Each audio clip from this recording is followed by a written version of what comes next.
بسم اللہ الرحمن الرحیم۔ جی دوستو، آپ سب کو ناگ ٹی وی 4 پر خوش آمدید۔ دوستو، آج ہم آپ کو یہ بتانے کی کوشش کریں گے پاکستان میں بیوروکریسی یا ارباب اختیار یا ارباب ریاست کس طرح مارز وجود میں آئے۔ دوستو، اس سلسلے میں حب الوطنی کے جذبے سے سرشار ہو کر ہم ہیں پاکستان رجسٹرڈ جرمنی کے چیئرمین محمود سعید صاحب کا ایک نہایت ہی شاندار کالم زیر نظر سے گزرا۔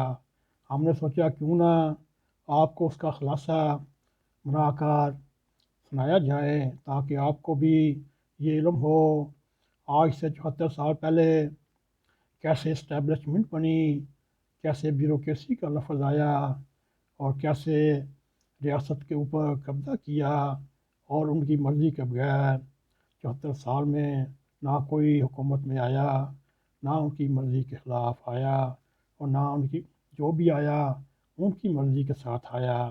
آئیے آج ہم آپ کو تاریخ کی یادوں میں لے کر جاتے ہیں اور یہ بتانے کی کوشش کریں گے کہ پاکستان میں ارباب اختیار کیسے وجود عمل میں آئے۔ دوستو، یہ مضمون ہے تو لمبا، ہم کوشش کریں گے کسی طریقے سے ایک ہی ایپیسوڈ میں سمایا جائے۔ اگر نہ سمایا جائے تو اس کی ہم دوسری ایپیسوڈ میں مکمل کرنے کی کوشش کریں گے۔ دوستو، آئیے آج ہم اپنی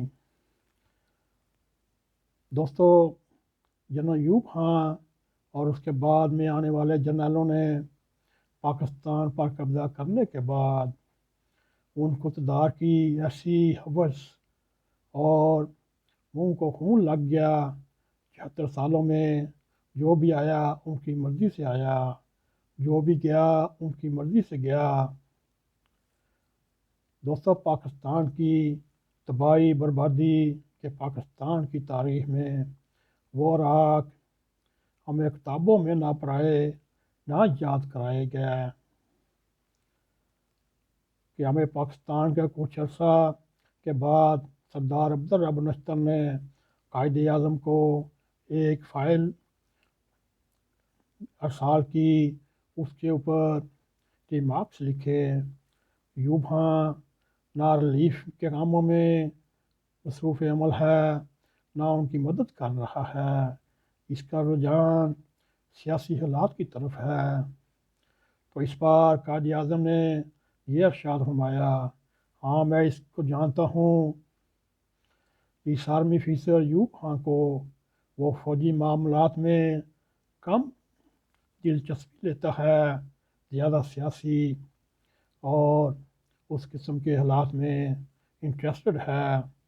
اس کو میں نے مشرقی پاکستان ٹرانسفر کیا، وہ 1 سال تک کسی کمانڈ پوزیشن پر کام نہیں کرے گا اور اس مدت کے درمیان اس کو بیچ بھی نہیں لگائے جائیں گے۔ کتاب قائد اعظم اور گورنر جنرل مصنف کی نظامی۔ دوستو، اس کے بعد قائد اعظم کا ایوب خان کے بارے میں اور بھی غصہ ٹھنڈا نہ ہوا اور وہ جب ڈھاکہ گیا انہیں فوجی سلامی دی گئی، مگر قائد اعظم نے ایوب خان کو اپنے ساتھ کھڑا ہونے سے روک دیا گیا۔ بحوالہ کتاب کوہر ایک مصنف الطاف کوہر۔ دراصل دوستو، تقسیم پاکستان کے زمانے میں امرتسر میں ہندو مسلم فسادات اور ان پر قابو پانے کے لیے ایوب خان کو ذمہ داری سونپی گئی، مگر وہ وہاں مہاراجہ پٹیالہ کے ہاں زیادہ وقت گزارنے لگا اور ان کی خدمت گزار بننے لگا اور فسادات میں کوئی توجہ نہ دی، جس پر قائد اعظم نے سزا کے طور پر ان کو ڈھاکہ بھیجا۔ یہ بھی الطاف گوہر صاحب کی کتاب میں درج ہے۔ اپنی اس تنزلی پر ایوب خان بہت رنجیدہ ہوئے اور انہوں نے قائد اعظم کے احکامات کی نافرمانی کرتے ہوئے فوجی سربراہ سے رابطے کا فیصلہ کیا اور اس سلسلے میں انہوں نے اپنے دوست